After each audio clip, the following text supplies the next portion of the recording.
Hi, this is Greg Ryan. I'm from Colorado Modern Art, and my fiance Sandy is doing the film work behind scenes. Today we want to show you a little bit. We're going to take a big picture or painting that I painted a few years ago, and we're going to do a resin. This is uncut, so a resin pour, resin pour, and I'll show you kind of what products that we're going to be using.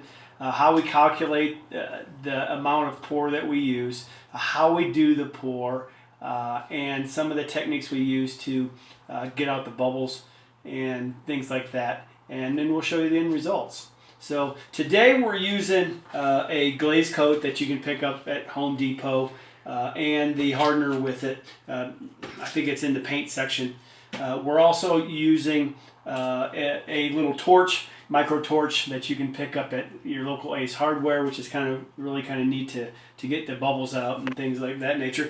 And just some cups to kind of put underneath the painting and to keep the resin, I keep saying raisins off of the Raisin table. brand. So that's really it as far as the tools are concerned. They do kind of recommend that you kind of maybe wear a mask. We've got the windows open, so it's not too bad in here, and we'll just kind of get started. Okay, we're in the stage of mixing the resin to put on the painting. First thing you have to do is you have to calculate the square footage and with the ounces of resin. This is a 30 by 40 inch painting, so that's 1,200 square inches divided by 144, which is 12 times 12 inches, and that comes out to, I think, around 6 or 7.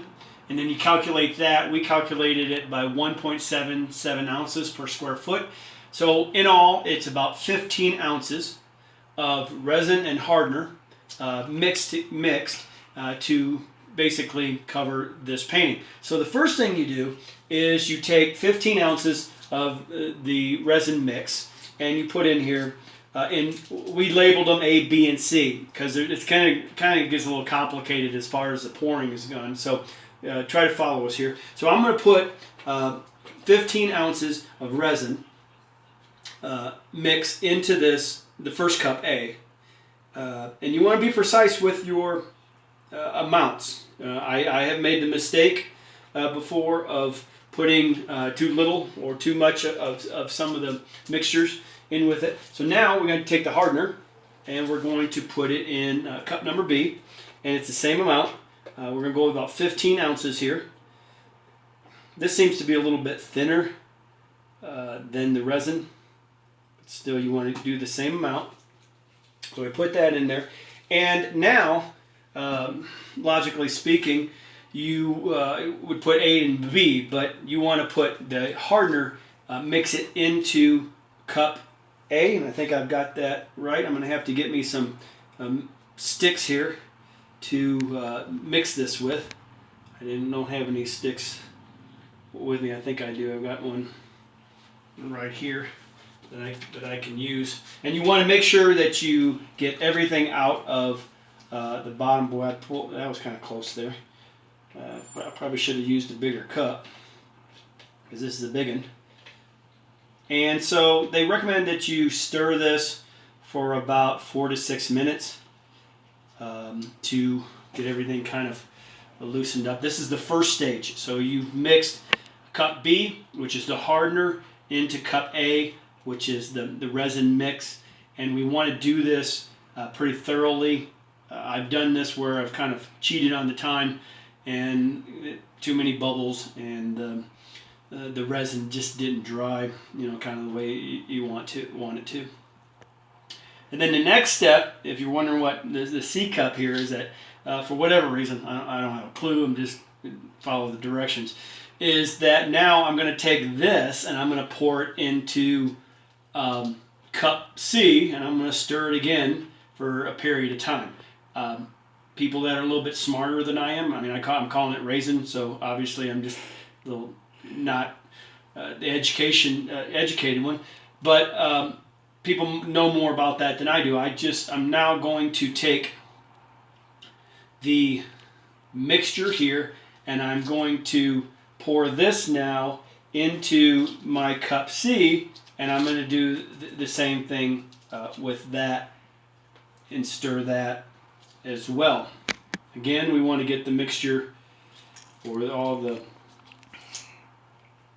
ones out of cup A. Okay, we've just finished doing the resin and hardener mix, and we are ready to pour this puppy on to the painting. And we'll use a squeegee, and we'll squeegee this thing out and show you how this works. This is a big pour, so you kind of got to work kind of fast. I believe it's about 20 minutes before this will start hardening up, and gives you plenty of time, but it's got a self-leveling system to it, and but you can see as we put this on there how this kind of just really brings out the color. There's really nothing like it. We varnish some of our stuff, but the resin just takes it to a whole new level. It's pretty exciting too. It's beautiful. So there you go. We got that in there. So now it's just a matter of taking the old squeegee and kind of just bringing us to the edge all the way around. And at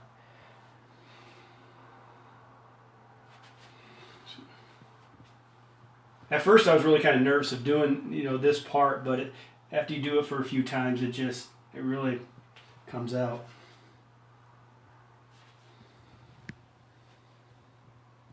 So what you want to do is you want to make sure that you get this all the way to the edge. We try to bring it all the way and then kind of just let it work its way.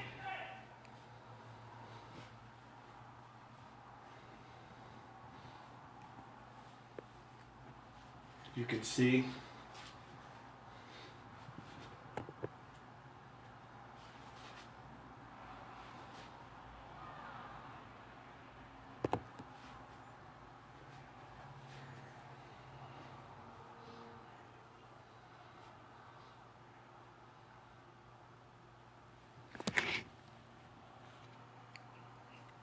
Okay, we've got all the resin onto the paint. As you can see, we've made sure that we've got all the way to the edge on everything, and we got just enough resin on it.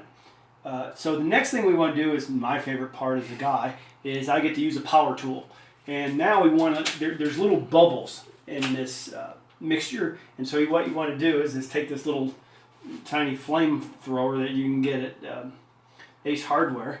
And we want to take it and we want to put some heat on it and to get some of these bubbles out of the painting itself. And now if you can see, sometimes this thing is just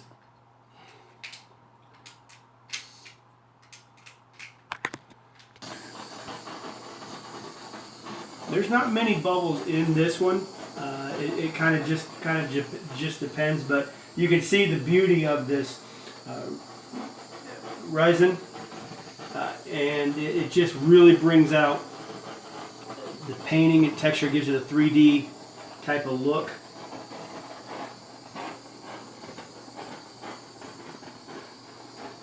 You don't want to put the flame directly onto the painting, you'll torch it. But you can see the little bubbles popping. That looks amazing. So we're going to do this for about 5 to 10 minutes, and we'll come back to you with the final part of our video. Ready? Go. Okay, we've done this for about 10 minutes, and I pretty much got all the bubbles out of it. You can see this is really taking on a much deeper look. There's nothing really better than resin pour. So we're going to let this dry. So you can check us out on Etsy at Colorado Modern Art or our Facebook pages. And down under the links we will put the products again that we use. And we hope you really enjoyed this. I've enjoyed making it. Sandy's enjoyed filming it. And check out some of our other stuff. They're for sale. We do commission work with tables, wall art, anything you want us to do, we will do that and we will ship it to you for free. So take care.